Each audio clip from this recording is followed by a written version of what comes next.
Welcome back to the Black and Gold Report. Coach, why don't you go ahead and walk us through some of the highlights from the game? Sure will.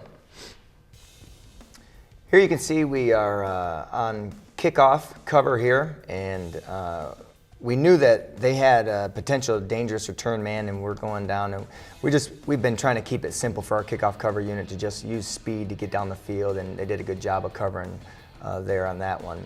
Here we've got kind of an outside zone play with Rontonio Stanley, which when he gets in space, he's pretty dangerous, and so felt like we got him loose a couple times. Defensively, right there, you saw a tackle for a loss.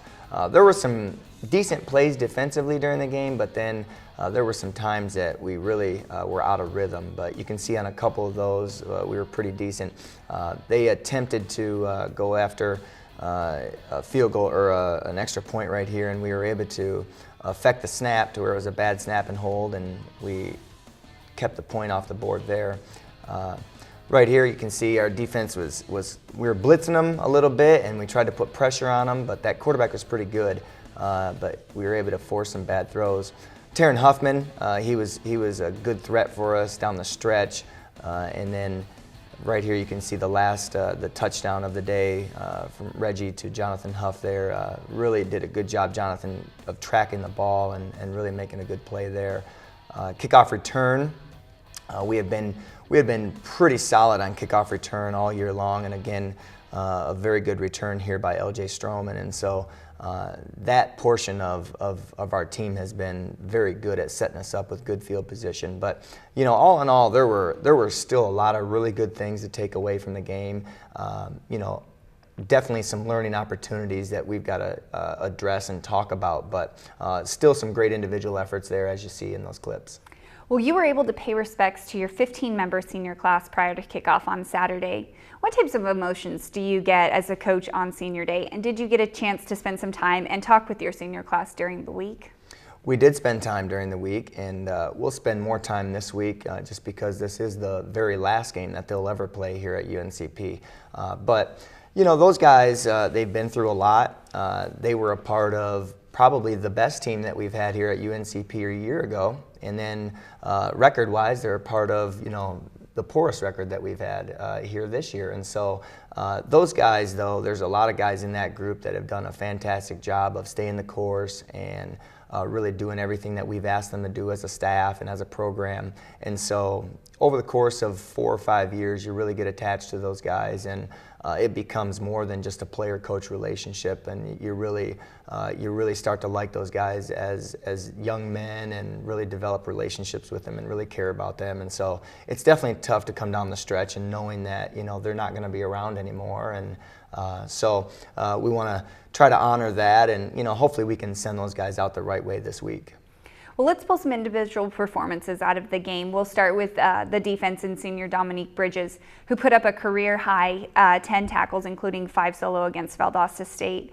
Talk about the type of player Dominique has developed into over the last couple of years as a leader for Code Black. Dominique has done a fantastic job of really just doing his job, and he has taken on a lot of responsibilities of what we've asked him to do at the cornerback position.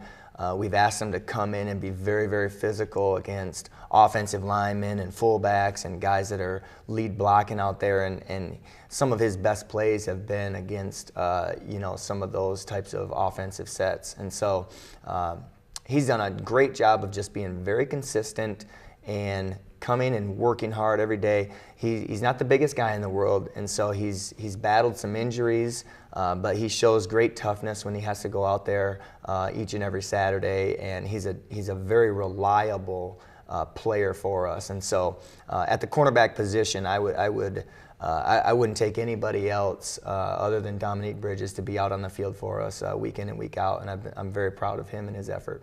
Well, UNCP will close out its 2014 schedule on Saturday when it heads to Gaffney, South Carolina to take on Limestone. The Saints carry a 2-8 record in their first year as a collegiate football program. So what has stuck out to you about them on film so far?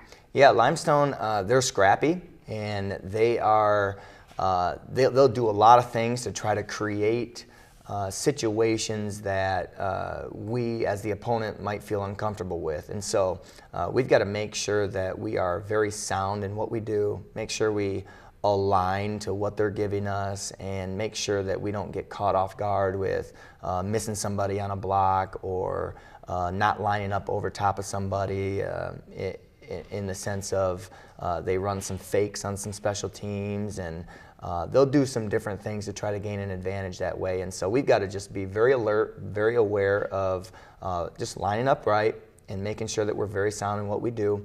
And we've got to be able to line up and outplay them as well. They have 2 wins, and you know, they're going to be hungry for the last one here, and it's at their home stadium. So we want to make sure that we end it the right way, and they're going to be a scrappy group, and we want to be able to match the intensity and make sure that our guys are going out the right way too. All right, thank you, Coach, so much for being on the show with us today. Thank you, Jenna. And when we come back, we're going to sit down with head women's basketball coach John Haskins, so stay tuned.